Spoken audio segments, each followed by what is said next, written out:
च1 अकेली सुरभि। सुरभि बेटा अब दरवाजा लॉक कर ले और कुछ भी हो जाए 12 बजे से 3 बजे तक कमरे से बाहर मत निकलना, नहीं दरवाजा खोलना चाहे फिर मैं या पापा ही आवाज क्यों न दें। उद्धरण चिन्ह। ठीक है माँ तुम चिंता मत करो, मैं नहीं निकलूंगी बाहर, तुम सो जाओ जाकर। सुरभि ने अपनी माँ को तसल्ली देते हुए कहा। माँ के जाने के बाद सुरभि सोच में डूब गई, आखिर क्या कारण है ये जो माँ दुनिया भूल जाए पर सोने से पहले ये बताना नहीं। रात में 12 बजे से 3 बजे तक कमरे से बाहर मत निकलना। श्रीनगर की रहने वाली सुरभि अपने माँ बाप की इकलौती संतान है। सुरभि इसी साल 20 वर्ष की हुई है और श्रीनगर के ही कॉलेज से डॉक्टरी की पढ़ाई कर रही थी। सुरभि के पिता अपनी किराने की दुकान चलाते थे और तरक्की के रास्ते पर चलते हुए आज उनकी शहर और शहर के आसपास भी कई दुकानें थी। सुरभि ने जब से होश संभाला है तब से कुछ भी हो जाए, चाहे जब माँ रिश्तेदार के यहाँ गई हो और रात में सुरभि को अकेले रहना हो या माँ घर में ही हो, फिर भी रात में 11:30 से पहले ही माँ सुरभि को उसके कमरे में भेजकर ये नसीहत जरूर देती थी कि वो रात 12 से 3 के बीच में कमरे से न निकले, उसके बाद ही खुद सोने जाती थी। सुरभि ने ये भी देखा था कि चाहे कुछ भी हो जाए पर माँ हर हाल में 11:30 तक सारे काम निपटा कर कमरे में चली जाती थी और यदि कोई काम बचा रहता भी था तो वो सुबह ही होता था। सुरभि ने 1-2 बार पूछा भी था आखिर इसकी क्या वजह है, तो माँ ने अभी सही समय नहीं है, बाद में बता दूंगी कहकर टाल दिया था। माँ ने बाद में बताने को कहा था, इसलिए सुरभि ने भी कभी जिद नहीं की कारण जानने की।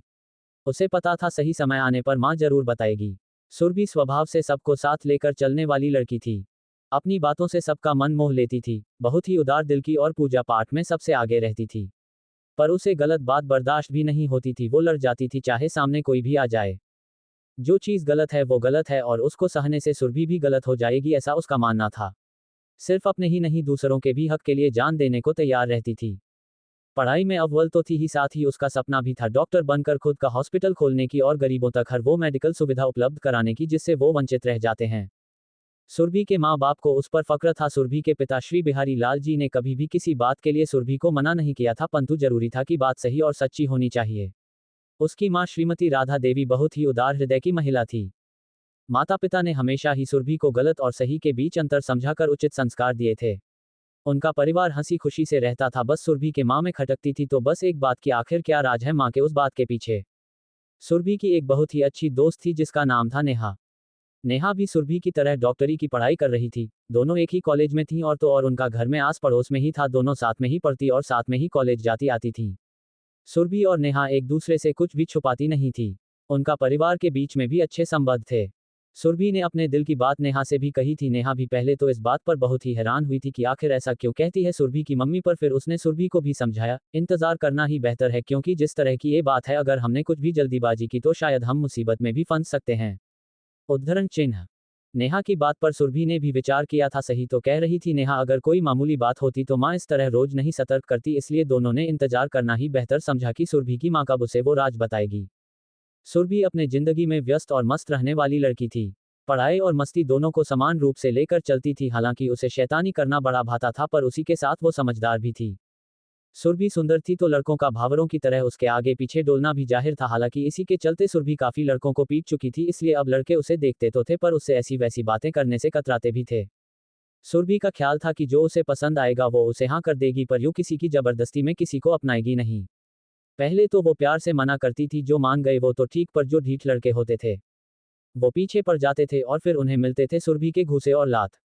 अब सुरभि तो इंतजार था तो बस माँ के द्वारा छुपाया हुआ राज जानने का। वो रोज सोचती थी कि काश आज वो सही वक्त हो, परंतु ऐसा नहीं होता था। समय अपने रफ्तार से चल रहा था। सुरभि के माता पिता को एक दिन किसी रिश्तेदार के यहाँ शादी में जाना था। चूंकि रिश्तेदार काफी नजदीक के थे और करीबी थे तो वहां उन्हें 2 दिन रुकना भी था। सुरभि अपने परीक्षा के कारण नहीं जा सकती थी, अतः सुरभि को ढेर सारी नसीहत देकर उसकी माँ रिश्तेदार के यहाँ चली गई। सुरभि ने दिन में तो नेहा के साथ खुद मस्ती और पढ़ाई की और शाम होते नेहा अपने घर जा चुकी थी। सुरभि की मां राधा देवी जी ने नेहा की मम्मी से बात कर ली थी कि रात में नेहा को सुरभि के पास ही सोने दें, इसी कारण वो मान गई थी। दोनों का खाना भी नेहा के घर ही बन रहा था, इसलिए शाम होते ही नेहा अपने घर जाकर खाने की तैयारी में मां की मदद की, फिर अपना और सुरभि का खाना लेकर सुरभि के घर आ गई। दोनों सहेलियों ने खूब मस्ती की, उछल कूद मचाया, फिर खाना खाकर पढ़ने बैठ गईं। थोड़ी देर पढ़ने के बाद सुरभि का फोन बजा तो उसने देखा उसकी माँ का फोन आ रहा था। उसने फोन उठाया और घड़ी में समय देखा तो 11 बज रहे थे। सुरभि, खाना खा लिया बेटा? राधा जी ने पूछा। हाँ माँ, आंटी ने भेजा था, मैंने और नेहा दोनों ने खा लिया। सुरभि, 11 बज रहे हैं बेटा, घर के सारे गेट खिड़की लॉक कर लो और अपने कमरे में जाकर अपना कमरा भी बंद कर लेना। जी माँ, गेट वगैरह बंद कर दिया है, अपना कमरा भी अंदर से लॉक कर ले रही हूँ। हाँ बेटा, और याद रखना कुछ भी हो जाए 12 से 3 के बीच में कमरे से बाहर कदम न रखना, नहीं नेहा को निकलने देना। हाँ मेरी माँ याद है मुझे, और मैं ध्यान रखूंगी। तुम चिंता मत करो, वहाँ एंजॉय करो। ओके बाय बेटा, ध्यान रखना। उद्धरण चिन्ह। बाय माँ। सुरभि ने फोन रख दिया। नेहा किचन में मैगी बना रही थी। सुरभि ने नेहा को आवाज दी तो नेहा 2 बाउल में मैगी लेकर आ गई और सुरभि ने कमरे का दरवाजा अंदर से बंद कर लिया। क्या हुआ, आंटी का फोन आया था नसीहत के लिए? उसे दरवाजा लॉक करता देख नेहा ने हंसते हुए कहा। हाँ यार, मम्मी कुछ भी भूल जाते पर ये नहीं भूल सकती। सुरभि दरवाजा बंद करके अपनी लगी लेकर बैठ गई थी। दोनों ने फोन पर एक बढ़िया हॉरर मूवी लगा ली थी और मजे से देख रही थी। मैगी खत्म करके मूवी देखते देखते दोनों न जाने कब सो गई। थोड़ी देर बाद सुरभि की आंख खुली तो उसने टाइम देखा, रात के 1 बज रहे थे। टेढ़े मेढ़े ही सो जाने के कारण उसका हाथ अकड़ गया था, इसलिए उसकी आंख खुल गई थी दर्द के मारे। उसने उठकर नेहा को सीधा सुलाया और फिर खुद भी सीधा लेट गई। पर हाथ की अकड़न जा ही नहीं रही थी, जिस कारण उसे दर्द हो रहा था। काफी देर तक उसने बर्दाश्त करने की कोशिश की, क्योंकि उसे मालूम था कि लगाने वाला ट्यूब बाहर सोफे के बगल टेबल पर पड़ा है। माँ की नसीहत के कारण वो बाहर जाने से खुद को रोक रही थी। आखिरकार जब आधे घंटे से ऊपर हो गया उसे दर्द सहते तो उससे रहा नहीं गया। सुरभि उठकर बेड पर बैठ गई। उसने सोचा कि वो बस जल्दी से दरवाजा खोलकर दौड़ते हुए दवाई लेकर वापस दरवाजा बंद कर देगी। इतने से समय में कुछ नहीं होगा। हिम्मत करके सुरभि ने दरवाजा खोला और धीरे से बाहर झांका। बाहर एकदम सन्नाटा था। उसने राहत की सांस ली और कमरे से बाहर निकली। धीरे धीरे कदमों ने सोफे के पास पड़ी दवाई के पास पहुंचकर उसे उठाया और भागने को हुई कि उसे किचन से कुछ आवाज सुनाई दी। उसकी तो सांस अटक गई। उसके कदम वही जम गए थे। आखिर इतनी रात को किचन में कौन हो सकता है? हिम्मत जोड़ के सुरभि धीरे से आगे की तरफ बढ़ी तो दूर से ही उसे किचन में घूमती लंबी सी परछाई नजर आई। वो मानो किसी इंसान की परछाई नहीं थी, वो जो भी था वो अपने चारों पैरों पर घूम रहा था। उसके कानों में अजीब सी हल्की गुर्राहट सुनाई दे रही थी। सुरभि को काटो तो खून नहीं, वो आंखें फाड़े बस उसी परछाई को देख रही थी। आखिर कौन सी बला थी किचन में, और क्या होगा आगे, अब पढ़ते रहिए। अजीब जानवर। सुरभि की हिम्मत धीरे धीरे जवाब दे रही थी। उसका दर्द न जाने कहाँ गायब हो गया था। हालांकि उसे अभी तक लग रहा था कि कोई चोर घुसा है घर में। हो सकता है कि किसी को पता चला हो कि उसके घर में कोई है, नहीं सब रिश्तेदारी में गए हैं, इसी कारण से कोई घर में घुस आया हो। पर वो ये भी सोच रही थी कि अगर कोई चोरी करने ही आया है तो वो किचन में क्या कर रहा है।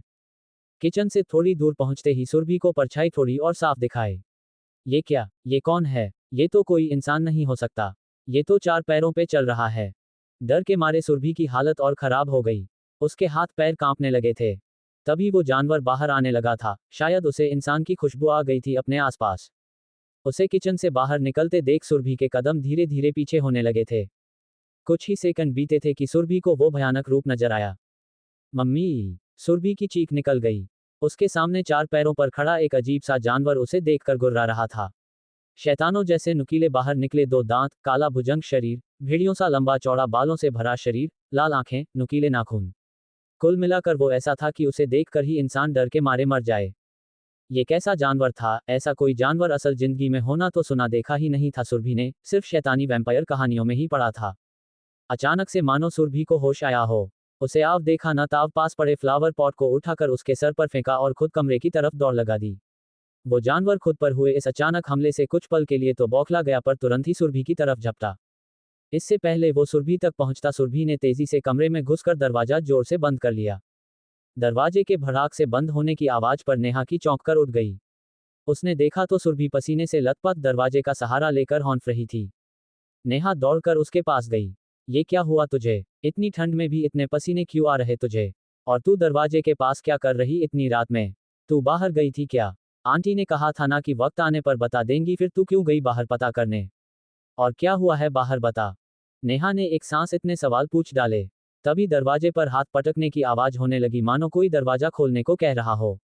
सुरभि की ऐसी हालत और अब दरवाजे के बाहर की आवाज सुनकर नेहा की भी हालत खराब होने लगी। उसने सुरभि को उठाया और बेड पर बैठाकर उसे पानी दिया। दरवाजा लगातार पीटा जा रहा था, लग रहा था मानो कोई दरवाजा तोड़ ही देगा।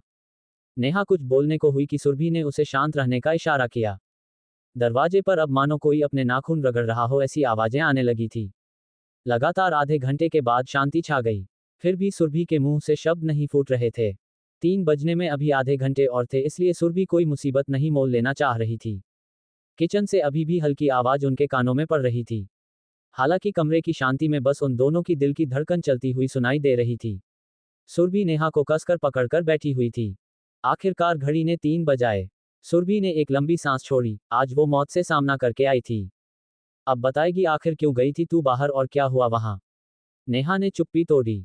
नेहा, मैंने जो देखा उस पर मैं विश्वास नहीं कर पा रही हूँ, तुझे नहीं पता नेहा, मैंने आज आंखों के सामने मौत देखा है। वो बेहद खतरनाक और डरवाना था, मानो मेरी मौत लेकर आया हो। मैंने तो ऐसा जानवर बस कहानियों में पढ़ा है।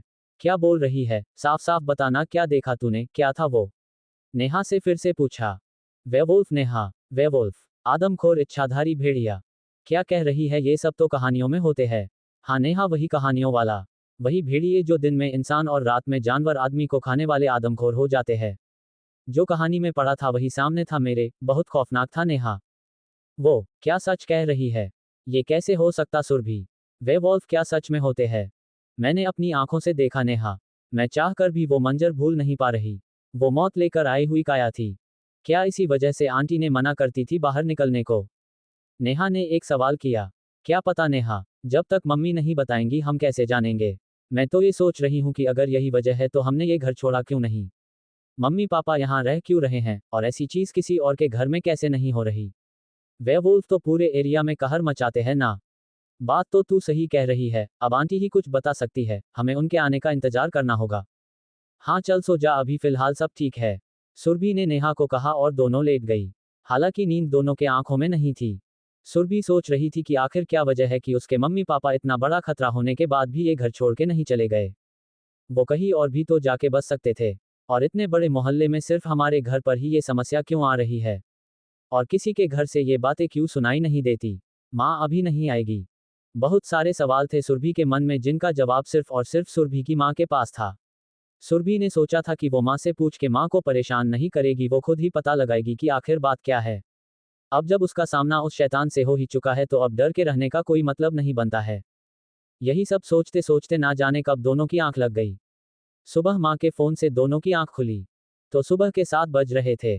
सुरभि ने जल्दी से फोन उठाया। कैसी है सुरभि, वहां सब ठीक तो है ना? हाँ माँ सब ठीक है, यहाँ बस कुछ ज्यादा ही सो लिए हम लोग।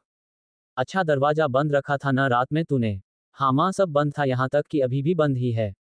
माँ तुम रखो, बाद में करती हूँ, आंटी हमारा इंतजार कर रही होंगी और हम यहाँ सोते रह गए हैं। ठीक है बेटा, कुछ समस्या होगी तो बताना मुझे। दरअसल मैंने इसलिए इतनी सुबह फोन किया था क्योंकि हम बेटा अभी 2 दिन नहीं आ पाएंगे। यहाँ रुकना पड़ेगा, हम मना नहीं कर पाए। कोई बात नहीं माँ, आप फिक्र मत करो, आराम से आना। सुरभि ने माँ को आश्वासन दिया और फोन रख दिया। उसने सोचा भगवान भी शायद यही चाहते हैं कि सुरभि खुद से पता लगाए कि ये सब राज है क्या। सुरभि ने नेहा को जगाया और माँ के अभी 2 दिन न आने की बात बताई। हालांकि सुरभि जानती थी कि अगर उसने पता लगाने के अपने इरादे के बारे में नेहा को बताया तो वो उसे हरगिज नहीं करने देगी, इसलिए उसने उसे न बताना ही बेहतर समझा।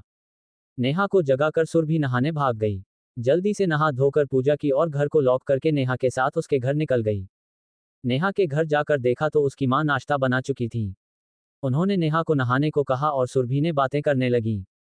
सुरभि ने बातों बातों में कुछ पता करने का सोचा क्योंकि उसे पता था कि उसकी माँ और नेहा के मम्मी काफी अच्छी दोस्त थी, तो हो ना हो माँ ने कुछ तो बताया ही होगा। बेटा मम्मी कैसी है, फोन आया था क्या? नेहा की मम्मी ने पूछा। हाँ आंटी, अभी मम्मी ने ही फोन करके जगाया है, सब बढ़िया है वहां पर, उन्होंने कहा है कि अभी 2 दिन और रुकना पड़ेगा उन्हें। अरे तो कोई बात नहीं, जितने दिन मर्जी उतने दिन रुके, मेरी बेटी कोई बोझ है क्या, मैं देख लूंगी उसकी जरूरतें। नेहा की मम्मी ने सुरभि को प्यार करते हुए कहा। हाँ आंटी, मम्मी झूठ में परेशान रहती है, सुबह शाम फोन करके सब कुछ याद दिलाती मानो कि मैं छोटी बच्ची हूँ। सुरभि ने हंसते हुए कहा। रात होते ही फोन आएगा कि सुरभि दरवाजा बंद कर लेना, ध्यान से खुला ना रहे। अब आप ही बताओ दरवाजा क्यों भूलेगा कोई बंद करना? माँ होती ही ऐसे है बेटा, खुद बनोगी न तो पता चलेगा, अभी उड़ा लो मजाक, आंटी ने कान खींचते हुए कहा। फिर दोनों खिलखिलाकर हंस पड़ी। सुरभि को लगा कि शायद माँ ने आंटी को कुछ नहीं बताया होगा, इसलिए आंटी नेहा को उसके घर सोने देती हैं।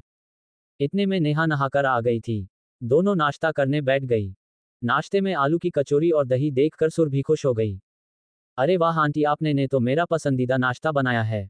उद्धरण चिन्ह। लो, इसमें कौन सी नई बात है, जब तुझे यहाँ नाश्ता करना होता है तो मम्मी को हम लोग कहाँ दिखते हैं, सब कुछ आप मोहतरमा की पसंद का ही तो होता है। नेहा ने मुंह बनाया तो सुरभि और नेहा की मम्मी की हंसी निकल गई। नाश्ता करके सुरभि अपने घर आ गई थी। नेहा भी अपनी किताबें लेकर उसके साथ आई थी। दोनों पढ़ने बैठ गई थी। हालांकि पढ़ने में होशियार और पढ़ाई से समझौता न करने वाली सुरभि के दिमाग में आज कुछ और ही चल रहा था। सामने किताबें तो खुली हुई थी पर दिमाग कहीं और चल रहा था। उसने एक बार नेहा का मन टटोलना चाहा। नेहा, अगर हम ये राज खुद पता लगाने की कोशिश करें तो कैसा रहेगा? क्या तू सच में ऐसा करने का सोच रही है? हाँ, पर मैं अकेले नहीं कर सकती ना। अगर तू साथ देगी तो करूंगी, वरना नहीं करूंगी। सुरभि ने जानबूझकर ऐसा कहा ताकि वो अकेले भी अगर तहकीकात करे तो नेहा को शक न हो। पर हम पता लगाएंगे कैसे? कोई रास्ता है क्या तेरे पास? क्योंकि बिना उसके बारे में कुछ जाने उसके सामने जाना हमारे लिए खतरा है। हम एक बार बच गए पर जरूरी नहीं रोज किस्मत हमारा साथ देगी। बात तो तेरी सही है नेहा। ऐसा करते हैं, मम्मी पापा के कमरे में कुछ खोजते हैं। शायद हमारे हाथ कुछ लग जाए, सबूत या उसके बारे में कोई जानकारी। इस बात पर नेहा ने भी हामी भर दी। दोनों ने अपनी किताबें बंद की और सुरभि के माँ बाप के कमरे की तरफ बढ़ गईं। दिन में तो उन्हें कोई डर था नहीं और उसकी मम्मी पापा भी नहीं आने वाले थे। दोनों ने दरवाजा खोला और अंदर गई। सुरभि और नेहा ने इधर उधर देखना शुरू किया। सुरभि ने पहले ही सचेत किया था कि जो चीज़ जहां से उठाएंगे वही वैसे ही रख देंगे ताकि मम्मी पापा को ये न लगे कि हमने कोई छेड़छाड़ की है। उन्होंने बड़े बारीकी ने सब कुछ देखना शुरू किया। माँ के अलमारी से सुरभि को एक पुरानी फोटो एल्बम मिली। उसे न जाने क्या सूझा कि वो उसे ही खोलकर देखने लगी। क्या कर रही है? पहले खोज न फोटो, क्या देखने लगी? नेहा चिढ़ गई। देखना नेहा, ये कितनी पुरानी है, बस देखने का मन कर दिया। मैंने इसे तो कभी नहीं देखा, माँ ने दिखाया ही नहीं कभी।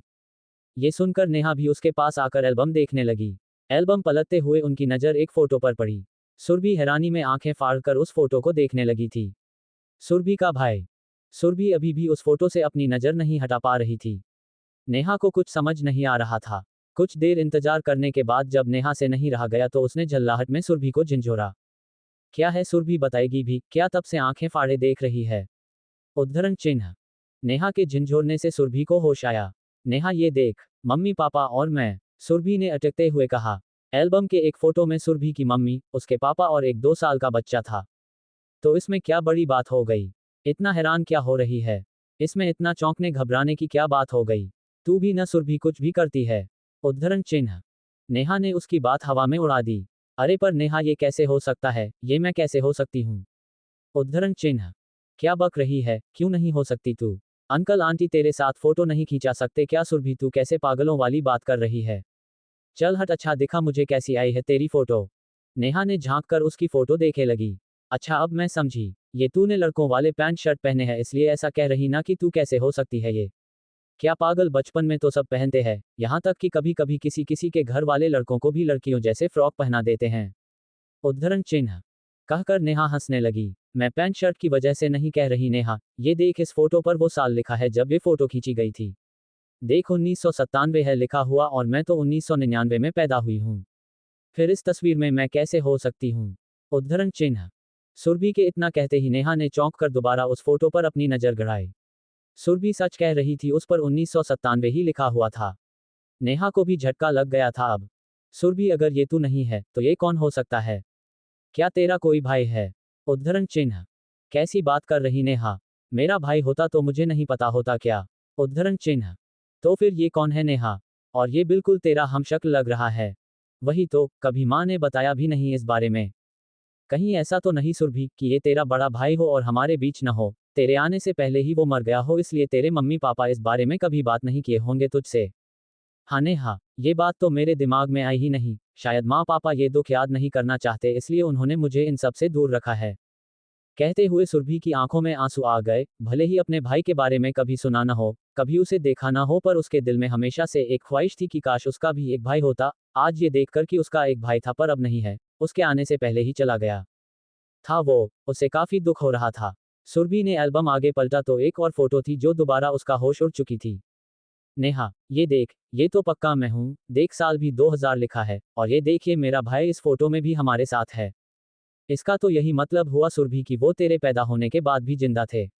देख, तू इस फोटो में 1 साल की है और वो 5 साल के हैं। तो आखिर भैया को हुआ क्या था और कब? वो कब हमें छोड़ के चले गए थे? उद्धरण चिन्ह। सुरभि ने खुद से सवाल किया। मुझे ये पता करना पड़ेगा नेहा, मुझे न जाने क्यों लग रहा है कि इसका कुछ न कुछ राज है जो हमें हमारी खोज तक भी पहुंचाएगा। सुरभि ने नेहा की आंखों में झांक कर कहा। चल फिर ये भी पता करेंगे साथ में ही। नेहा ने हामी भरी। अचानक सुरभि के घर का टेलीफोन बजा। इस अचानक आवाज से वो डर गई और हड़बड़ाहट में एल्बम उसके हाथ से नीचे गिर गई। बिना एल्बम की तरफ देखे उसने भागकर टेलीफोन उठाया। फोन उसकी मम्मी का ही था। हेलो मम्मी, कैसी हो आप? सुरभि बेटा, कहाँ हो तुम लोग? उद्धरण चिन्ह। मम्मी मैं तो घर पे ही हूँ और नेहा भी यहीं है। अच्छा बेटा, वो दरअसल तुम दोनों के फोन में शायद नेटवर्क की समस्या है, इसलिए आंटी कब से तुम लोग को फोन कर रही लंच के लिए, तुम्हारा फोन नहीं लग रहा, इसलिए उन्होंने मुझे फोन किया।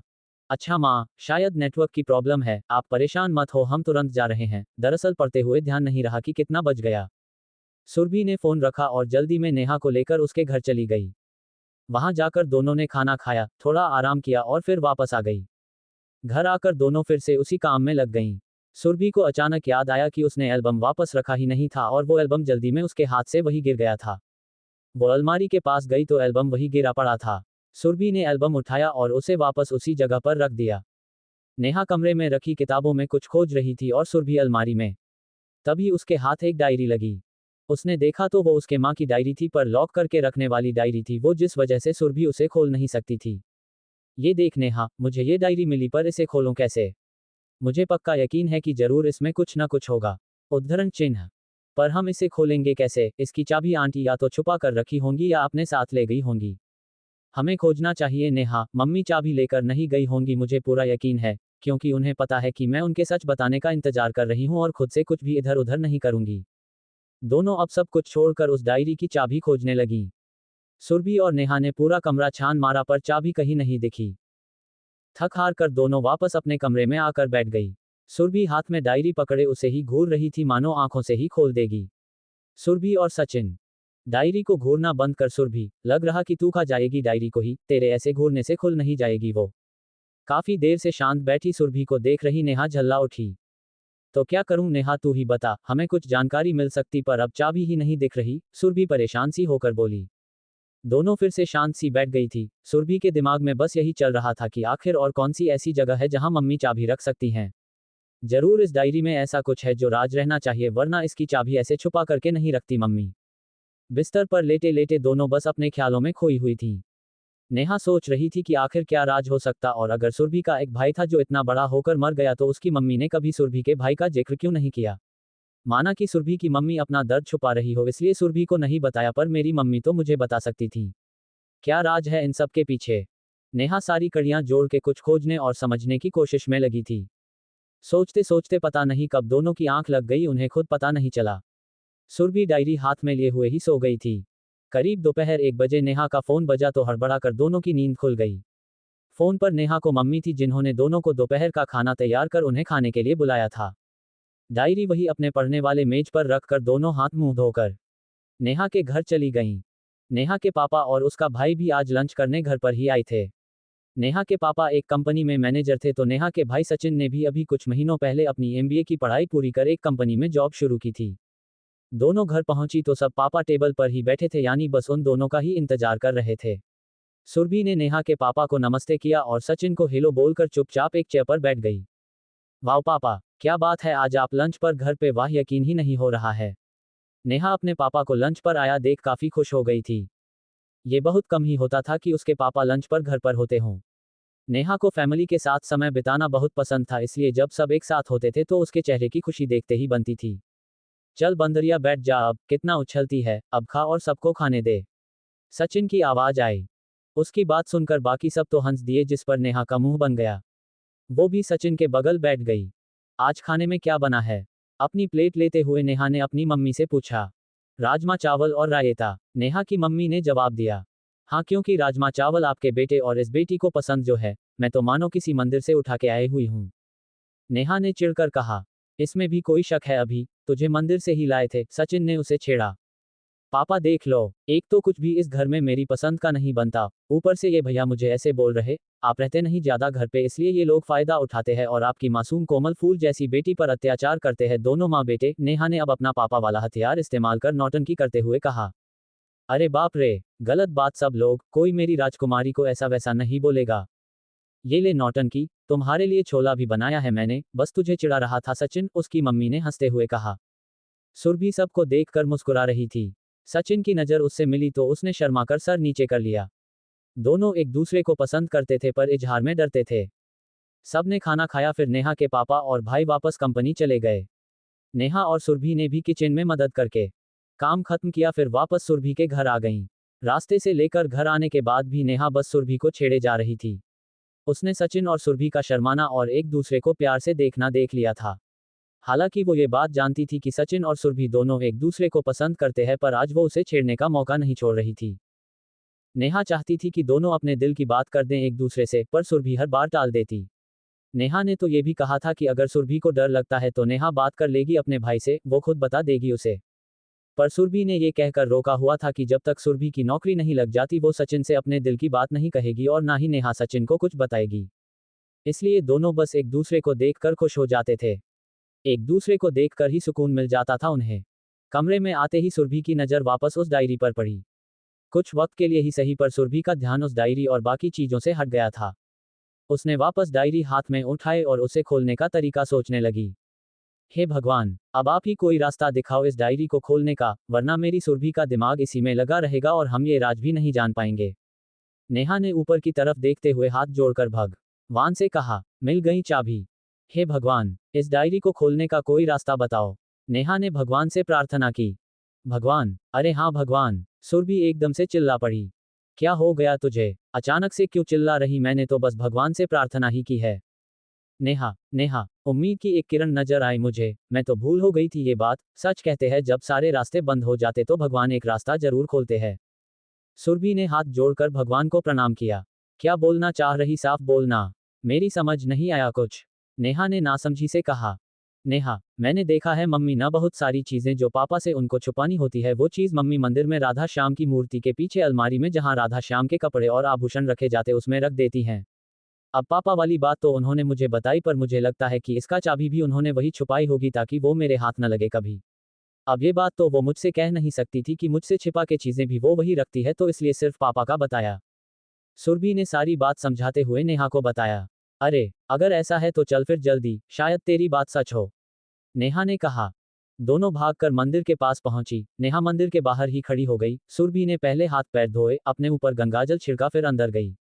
अलमारी खोलकर सुरभि ने देखा तो पहले तो राधा श्याम के ढेर सारे कपड़े और आभूषण रखे हुए थे, फिर कुछ कागजात थे। दूसरे भाग में मंदिर को सजाने के लिए दर्जनों लाइट्स पड़ी थी जो उसकी माँ दिनों के हिसाब से बदलती रहती थी। हालांकि सुरभि को पता था कि डायरी की चाबी एकदम छोटी सी होगी, इसलिए उसे बारीकी से देखना जरूरी था। क्या हुआ, मिली क्या? जल्दी करना न, क्या कर रही है? नेहा से आवाज लगाए। खोज रही हूं यार, मिले तब तो। उद्धरण चिन्ह। अचानक अलमारी के अंदर तक हाथ डालकर चाबी खोज रही सुरभि को एक गुप्त तिजोरी जैसा लगा कुछ। उसने अलमारी का सारा सामान किनारे हटाया तो वहां दूसरे किनारे की तरफ एक छोटा सा तिजोरी जैसा बना हुआ था। हालांकि वो सिर्फ बाहर से बंद ही था, उसमें ताला जैसा कुछ नहीं लगा था जिससे वो लॉक हो। उसने जल्दी से वो तिजोरी खोली। तिजोरी में दिवाली में पूजा किए जाने वाले चांदी के सिक्के और उसकी मां द्वारा धनतेरस में खरीदा एक सोने के सिक्का था। वो छोटे से तिजोरी को ऊपर से कोई नहीं देख सकता था। अलमारी बिना साफ किए, इसलिए उसने बिना ताले के भी चीजें सुरक्षित थी। उसी में सुरभि को दिखा वो जिसको वो पिछले ना जाने कितने घंटों से खोज रही थी। एक छोटी सी चाबी वही रखी हुई थी। सुरभि ने चाबी उठाई और अलमारी बंद कर मंदिर से बाहर आ गई। उसने हाथ जोड़कर भगवान को प्रणाम किया और धन्यवाद कहा। फिर नेहा के साथ वही हॉल में सोफे पर बैठकर डायरी खोलने लगी। चाबी लगाकर उसे घुमाया तो डायरी खुल गई। सुरभि एक बार को तो थोड़ा सा डर रही थी कि न जाने कौन सा राज उसके सामने आने वाला है, पर नेहा ने कहा कि आज नहीं तो कल ये राज जानना ही है, तो ऐसे डरने से काम नहीं चलेगा। सुरभि ने डायरी का पन्ना पलटा तो पहले ही पन्ने पर उसकी माँ का नाम लिखा हुआ था। नीचे वही एल्बम में लगी हुई उसके माँ, पापा और भाई की तस्वीर लगी हुई थी। एक पन्ना और पलटने के बाद एक और फोटो लगी हुई थी जिसमें सुरभि भी उन तीनों के साथ थी। अगले पन्ने से उसकी माँ ने कुछ लिखना शुरू किया था। बेटा सुरभि, ये डायरी मैं तुम्हारे लिए लिख रही हूँ। मुझे नहीं पता बेटा कि ये मैं तुझे अपने जीते जी सौंप पाऊंगी या मेरे मर जाने के बाद तेरे हाथ लगेगी। बेटा, इसमें मैं वो राज लिखने जा रही हूँ जो तेरी जिंदगी बदल देगी।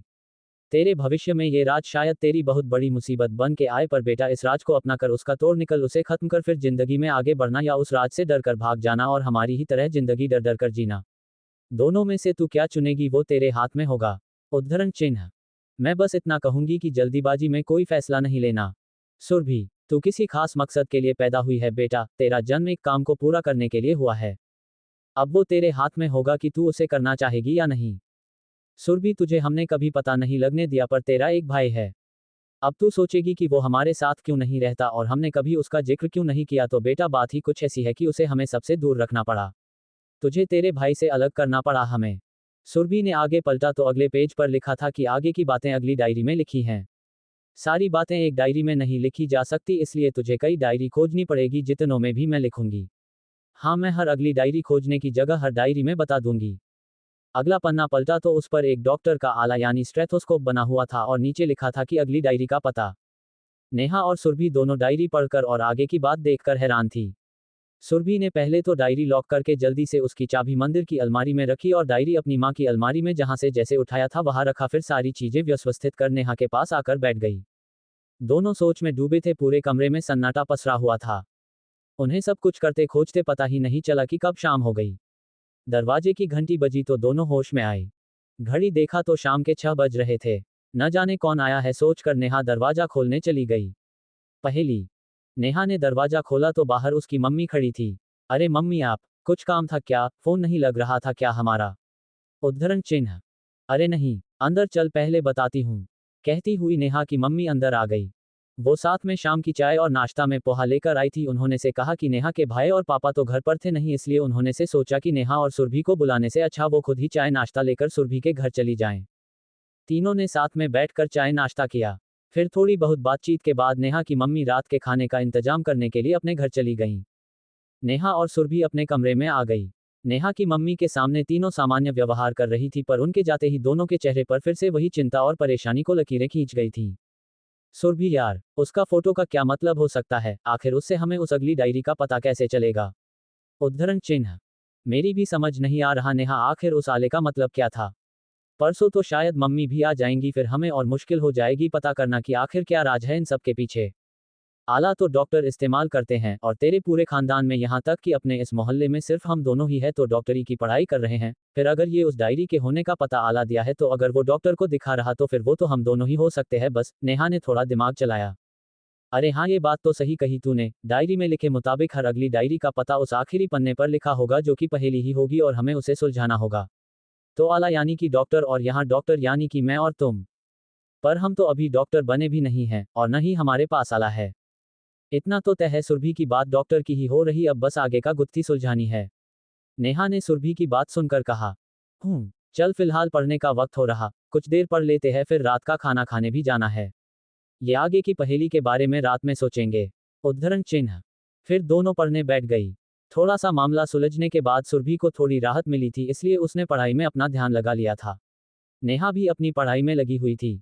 करीब 9:30 बजे नेहा की मम्मी ने फोन किया। खाना बन चुका था और नेहा के पापा और भाई भी खाने पर उनका इंतजार कर रहे थे। दोनों ने उठकर हाथ मुंह धोया, फिर सुरभि ने घर लॉक किया और नेहा के साथ उसके घर चली गई। वहां जाकर दरवाजा खटखटाया तो सचिन ने दरवाजा खोला। सुरभि और सचिन की निगाहें एक दूर से टकराई तो दोनों के गाल शर्म से लाल हो गए। नेहा दोनों को वही छोड़ अंदर जा चुकी थी। नेहा के पापा अंदर खाने की टेबल पर बैठे थे। उसकी मम्मी खाना टेबल पर लगा रही थी।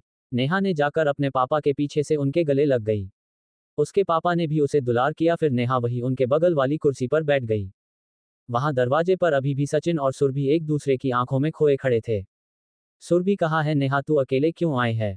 नेहा की मम्मी ने उसे अकेला बैठे देखकर पूछा। नेहा ने मुंह पर उंगली रखकर उन्हें शांत रहने का इशारा किया और धीरे से ले जाकर एक जगह खड़ा कर दिया जहां से घर का दरवाजा दिख रहा था।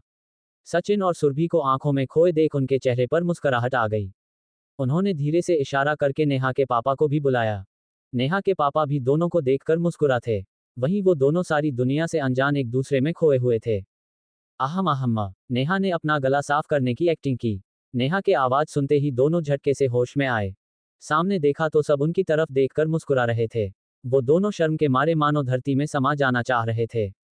दोनों को शर्माता देख नेहा के पापा वहां से हट गए और जाकर वापस अपनी जगह पर बैठ गए। मम्मी वो, सचिन हकलाने लगा था। वो सबको देखकर हड़बड़ा गया था। क्या मम्मी वो? कब से मेरी बेटी को दरवाजे के बाहर खड़ा करके रखा है, अब मम्मी ये वो कर रहा है? चल हट वहां से, उसे अंदर आने दे और खुद भी आके खाना खा। मम्मी बोली और मुस्कुराते हुए चली गई। सचिन भी जल्दी से अंदर चला गया। सुरभि जैसे ही अंदर आई नेहा ने उसे आंख मारी। सुरभि झूठा गुस्सा दिखाकर खाने के लिए कुर्सी पर बैठ गई। खाने की टेबल पर सुरभि और सचिन दोनों शर्म से अपना चेहरा नीचे करके बैठे थे। उन दोनों की हिम्मत नहीं हो रही थी सर उठाकर सबको देखने की। दोनों ने चुपचाप अपना खाना अपने प्लेट में निकाल और धीरे धीरे खाने लगे। नेहा की मम्मी, पापा और नेहा तीनों उन दोनों को देखकर मुस्कुरा रहे थे। अजी आपको नहीं लगता अब सचिन की शादी कर देनी चाहिए? नेहा की मम्मी ने अपनी मुस्कुराहट छुपाते हुए नेहा की पापा से पूछा। हाँ, नौकरी तो मिल ही गई है, उम्र भी हो गई है, शादी हो ही जानी चाहिए। नेहा के पापा ने भी हामी भरी। तुम बताओ सचिन, तुम्हें कोई पसंद हो तो, वरना हम खुद से खोजे कोई लड़की। नेहा की मम्मी ने सचिन से पूछा। मम्मी इतनी क्या जल्दी है अभी शादी की, कुछ दिन रुक जाओ, मैं अभी शादी के लिए तैयार नहीं हूँ, सचिन ने हड़बड़ाकर कहा। अब अगर तुझे कोई पसंद हो तो रुके बेटा, वरना हम खोजना हो तो खोजना शुरू करे, खोजने में तो वक्त लगेगा ना, मम्मी ने कहा। बता दूंगा मम्मी, अभी खाना खाने दो, आप भी शुरू हो जाते हो कभी भी, सचिन ने कहा। सबने खाना खाया फिर गप्पे लड़ाने में लग गए। कब 10:30 बज गए पता ही नहीं चला। सुरभि और नेहा को अब घर जाना था। रात ज्यादा हो गई थी तो नेहा की मम्मी ने सचिन को उन दोनों को सुरभि के घर तक छोड़ने को कहा। पनपता हुआ प्यार। सचिन को उसकी मम्मी ने दोनों को सुरभि के घर तक छोड़ने को कहा तो भला इसमें सचिन कैसे मना कर सकता था, उल्टा उसे तो थोड़ा वक्त मिल रहा था सुरभि के साथ, इसलिए उसने फट से हाँ कर दी और साथ चलने को तैयार हो गया। क्या बात है भैया, वैसे तो आपसे कभी कुछ हिलने को कह दो तो दुनिया भर के बहाने देते हो कि ऑफिस से आया हूँ, थका हुआ हूँ, मेरा मन नहीं है, और आज तो चट से तैयार हो गए। नेहा ने उसे चिढ़ाया। हाँ तो मैं सोचा अकेले जाओगी तुम लोग इतनी रात में तो इसलिए तैयार हो गया, और क्या। सचिन की मानो चोरी पकड़ी गई हो। उसे हड़बड़ाते देख सब हंस दिए। वो तीनों घर से निकल गए। रास्ते भर सचिन और सुरभि बस एक दूसरे के अगल बगल चल रहे थे। न सुरभि में बोलने की हिम्मत थी, न सचिन कुछ बोल पा रहा था। उनकी हाथों की उंगलियां चलते चलते एक दूसरे से छू जाती तो मानो दोनों को कर्क लग जाता। उसी छुअन से दोनों प्यार की संतुष्टि पा ले रहे थे। थोड़ी देर के सुरभि का घर आ गया। सचिन दोनों को छोड़कर वापस नहीं जाना चाहता था, पर उसे समझ नहीं आ रहा था कि आखिर क्या बहाना बनाए कि इतने में उसकी मम्मी का फोन आ गया। सचिन, वैसे तो तू खुद रात में 10-11 बजे घर आता था, इसलिए तुझे कह नहीं मिला, पर आज अगर जल्दी आ गया है तो वहीं रह जाना उन्हीं दोनों के पास। दोनों अकेले रहती हैं पूरी रात।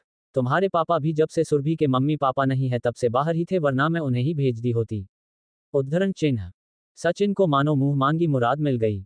उसकी मम्मी अभी सामने होती तो वो उन्हें गोद में उठाकर गोल गोल घुमाकर अपनी खुशी का इजहार करता।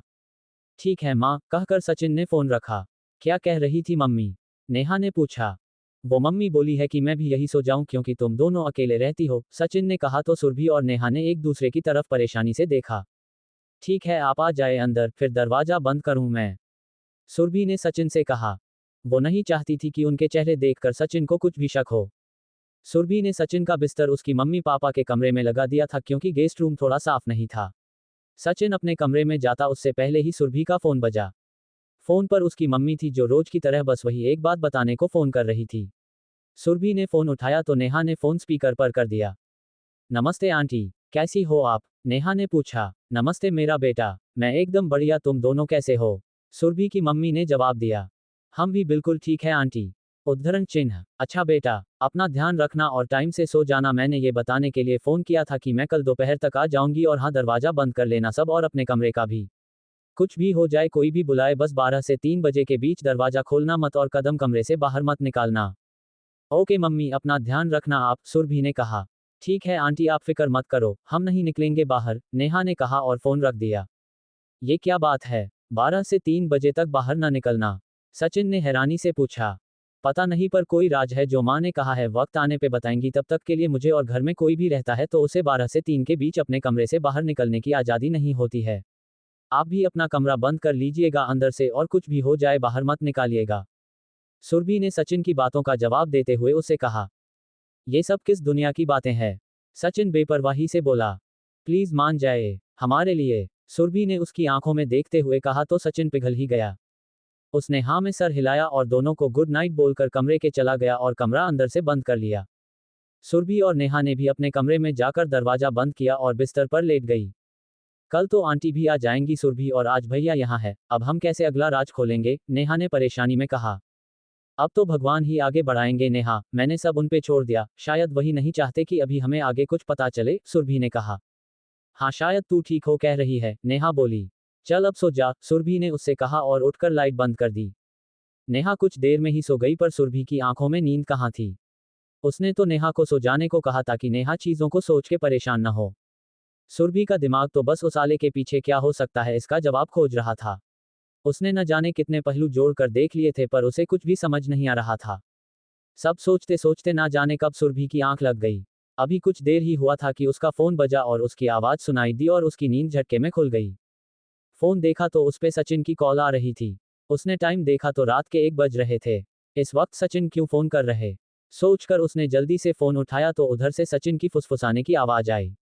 सुरभि जल्दी अपने कमरे का दरवाजा खोलो, मैं बाहर खड़ा हूं, जल्दी करो। सचिन की आवाज में घबराहट थी। सुरभि ने भागकर कमरे का दरवाजा खोला। सचिन जल्दी से कमरे में आया तो तेजी से दरवाजा बंद कर दिया। कमरे में हुई हलचल से नेहा की भी नींद टूट गई। सामने देखा तो सचिन घबराया हुआ सा लंबी लंबी सांसें ले रहा था और सुरभि उसके बिल्कुल पास हैरान सी खड़ी थी। सचिन का खुलासा। नेहा ने घड़ी में समय देखा तो रात के 1 बज रहे थे। इतनी रात में सचिन का अपने कमरे से बाहर निकलना और यहाँ सुरभि और नेहा के पास तक उनके कमरे में आना उसे दहशत में भर गया। वो धीरे से डरते हुए सुरभि के पास आए। सुरभि ने उसे देखकर शांत रहने का इशारा किया और खुद सचिन की तरफ देखने लगी। सचिन का हौंफना बंद हो गया था।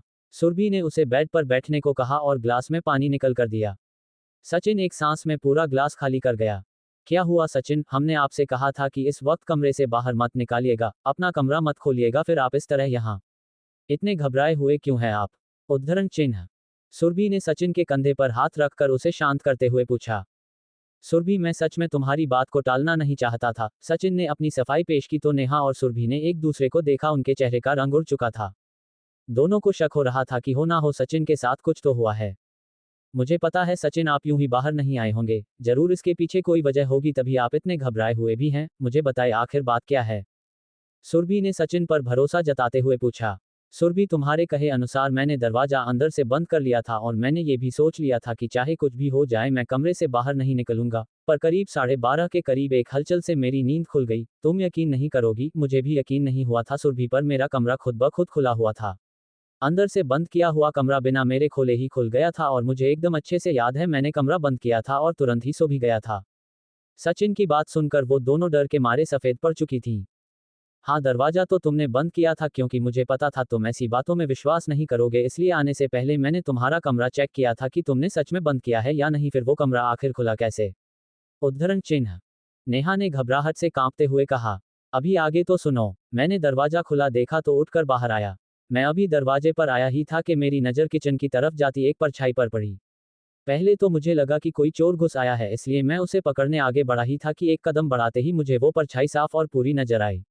वो कोई आदमी नहीं था क्योंकि वो विशालकाय जानवर की तरह 4 पैरों पर चल रहा था और उसके मुंह से हल्की गुर्राहट भी आ रही थी। ये सब देख के मैं डर गया, पर बिना आवाज किए धीरे कदमों से तुम लोग के कमरे की तरफ बढ़ गया और मैंने सोचा कि अगर दरवाजा खटखटाया तो हो सकता है सुरभि डर के मारे और आंटी के कहने के कारण दरवाजा ना खोले और खटखटाने की आवाज से उस परछाई उस जानवर का भी ध्यान मेरी तरफ बन सकता था। इसलिए मैंने चुपचाप सुरभि के फोन पर फोन करके उसे जगाया और दरवाजा खोलने को कहा। सचिन ने अपनी बात पूरी की। सचिन की बात सुनकर दोनों के चेहरे का रंग उड़ चुका था। दोनों बस परेशान सी एक दूसरे का मुंह देख रही थी। उन्हें कुछ समझ नहीं आ रहा था कि आखिर क्या जाए, क्या बोला जाए, कुछ भी नहीं। वो दोनों अभी अपनी सोच में ही डूबी डर में मारे खड़ी कांप ही रही थी कि अचानक सचिन खड़ा होकर दरवाजे की तरफ जाने लगा। नेहा ने भागकर उसे पकड़ा। ये क्या कहा जाते तुम भैया? नेहा उसे रोककर वापस बेड के पास खींचकर लाए। अरे तो क्या ऐसे बैठे रहेंगे, घर में जानवर घुसा है, उसे निकालना पड़ेगा ना, वरना पता नहीं कितने नुकसान करेगा वो, और शायद वो कमरे की खिड़की खुली रह गई होगी, वहीं से आया होगा, हमें वो भी बंद करना पड़ेगा। सचिन ने उन दोनों से कहा। जाहिर सी बात थी उसे कुछ भी खबर नहीं थी इस बारे में, इसलिए उसे वो भेड़िया मात्र एक मामूली सा जानवर लग रहा था जो घर में घुसा हुआ था। नहीं, कोई जरूरत नहीं है बाहर जाने की, वो खुद चला जाएगा। नेहा ने बात संभालने की कोशिश की। अरे ऐसे कैसे, तुम दोनों यहीं रुको, कमरे के बाहर मत आना, मैं बस आया उसे बाहर करके और खिड़की बंद करके। 10 मिनट लगेगा, कुछ नहीं होगा। उद्धरण चिन्ह। सचिन ने उन दोनों को सामान्य करना चाहा। नहीं भैया, कहा न, मैंने कहीं नहीं जाना है, यहीं रहो। नेहा ने उसका हाथ पकड़कर उसे जबरदस्ती बेड पर बैठाया। पर सचिन फिर से खड़ा हो गया। अरे चिंता क्यों कर रही हो, जानवर है, पिशाच थोड़ी कि मुझे मार के मेरा खून पिएगा। सचिन ने माहौल हल्का करने के लिए मजाक किया। दोबारा ऐसे शब्द मुंह से मत निकालिएगा, और आपको बाहर नहीं जाना तो नहीं जाना है। उसका रोज का है, वो अभी चला जाएगा खुद ब खुद। उद्धरण चिन्ह। सचिन की मरने की बात से सुरभि को बहुत बुरा लगा, इसलिए झल्लाहट और गुस्से में सच उसकी जुबान पर आ गया। क्या कहा, रोज का है? क्या ये रोज आता है? और अगर रोज आता है तो तुमने किसी को बताया क्यों नहीं? और 2 दिन से तुम दोनों यहाँ अकेली रह रही हो, ये जानते हुए भी कि ऐसा खतरा है। ये रोज का है के पीछे की सारी बात अभी के अभी सच सच बताओ मुझे, सचिन ने हैरानी से गुस्से में भरकर पूछा। सुरभि और अपनी बहन की लापरवाही पर उसे गुस्सा आ गया था, या ये कहें कि उनकी सुरक्षा के कारण उसका डर गुस्से में बदल गया। सुरभि और नेहा फंस चुकी थी। अब सचिन को सच बताने के अलावा उनके पास और कोई चारा नहीं था। सचिन का गुस्सा देख सुरभि ने उसे सब सच बताने में ही भलाई समझी। वो वहीं सचिन के सामने एक कुर्सी लेकर बैठ गई और नेहा सचिन के बगल बेड पर ही बैठ गई थी। दोनों ने लंबी सांस खींचकर सचिन को सब बताने के लिए तैयार थी। उन्हें पता था कि पूरी बात सुनकर सचिन पर बम फटने वाला है। सुरभि की कहानी। सुरभि ने सचिन को सब कुछ बताना शुरू किया ही था। अभी सुरभि कुछ कह पाती कि उससे पहले कमरे के दरवाजे पर पिछली रात की तरह आवाज होने लगी, मानो कोई कोशिश कर रहा हो दरवाजा खोलने की। तीनों डर के मारे दरवाजे की तरफ टकटकी लगाए देखने लगे थे। सुरभि ने समय देखा तो 2:30 बजे हुए थे। उसने फुसफुसा कर सबको एकदम शांत रहने को कहा। सुरभि ने कहा कि ये अभी आधे घंटे चलेगा, इसलिए सब लोग एकदम शांत रहे, कोई आवाज ना आए। तीनों एकदम शांत से बैठ गए थे। सुनाई दे रही थी तो केवल उनकी धड़कनें जो डर के मारे ट्रेन की रफ्तार से चल रही थी। बीच बीच में नाखून रगड़ने के आवाजें आने लगती, उसके साथ ही गुर्राहट सुनाई देती थी। डर के मारे सुरभि ने सचिन का हाथ कसकर पकड़ लिया था। डर में सुरभि को एहसास नहीं था कि उसने नेहा समझकर सचिन का हाथ पकड़ा हुआ है। सचिन ने उसका हाथ थाम लिया था और दूसरे हाथ से अपनी बहन को संभाले रखा था। नेहा भी डर के मारे सचिन से चिपक गई थी। करीब आधे घंटे चले इस दिल दहला देने वाली घटना के बाद अचानक ही एकदम शांति पसर गई। बाहर के हलचल शांत होते ही सुरभि ने समय देखा तो घड़ी 3 बजने का इशारा कर रही थी। आज के लिए ये बला टल चुकी थी, इसलिए सबने राहत की सांस ली। सुरभि ने जब बाकी दोनों की तरफ देखा तो उसे दिखाई दिया कि उसने नेहा नहीं बल्कि सचिन का हाथ कसकर पकड़ा हुआ था और डर में चौंककर उसने न जाने कितनी बार अपने नाखून इसके हाथ में चुभा दिए थे, जिसके निशान सचिन के हाथ में बन चुके थे। उसने हड़बड़ाकर हाथ हटाया। माफ कीजिएगा, वो मुझे लगा नेहा है। सुरभि झेंप गई थी। अरे कोई बात नहीं सुरभि, उस वक्त हालत ऐसे थे कि इतना नहीं देख पाता कोई, आप परेशान मत होइए। सचिन ने उसे समझाया। नेहा अभी भी कांप रही थी।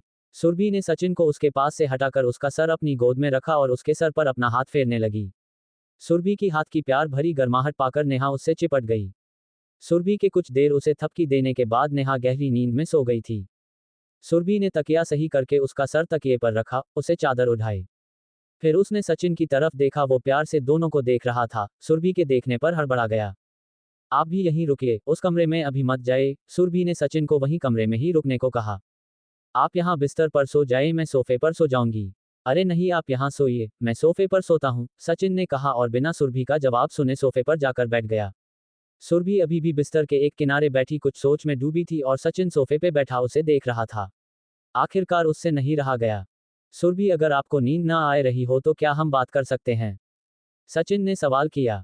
सुरभि को समझ आ गया को सचिन उससे पूरी बात जानना चाहता है, इसलिए वो पूछ रहा कि अगर उसे अभी नींद ना आ रही हो तो वो उसे सब कुछ बता सकती है। सुरभि ने हाँ में सर हिलाया और सचिन को वहीं बिस्तर पर उसके सामने आकर बैठने को कहा।